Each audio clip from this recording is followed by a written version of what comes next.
தைரியங்கள் இரண்டு வகைப்படும். ஒன்று பீரங்கி முனை வாயிலில் எதிர்த்து நிற்பது, மற்றொன்று ஆத்மீக துணிவு நிலைப்பாடு.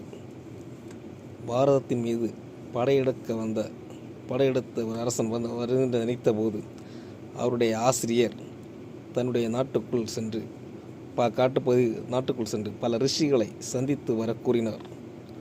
அவரும் காட்டுக்குள் சென்று ரிஷிகளை தேடினார். ஒரு வயதான முதியவரை பார்த்துவிட்டு அவரிடம் பேசினார்.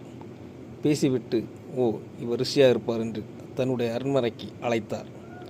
ஆனால் அந்த முதியவர் வர மறுத்து விட்டார்.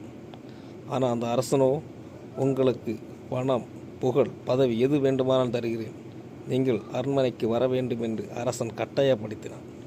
ஆனால் அந்த முதியவர், நீ எதை கொடுத்தாலும் எனக்கு வேண்டாம், நான் இந்த காட்டை விட்டு ஒருபோதும் உன்னுடைய அரண்மனைக்கு வரமாட்டேன் என்று கூறினார். அதன் பிறகு அந்த அரசன் அவரை கொலை செய்வேன் என்று மிரட்டினார். அதற்கு அந்த முதியவர் சிரித்தபடி, வாழ்வினையோ என்னுடைய ஆத்மாவை யாருமே வெட்டவோ கொல்லவோ முடியாது என்று அவருக்கு உபதேசம் அளித்து விட்டார். இதுதான் ஆத்மீக துணிவு நிலைப்பாடு.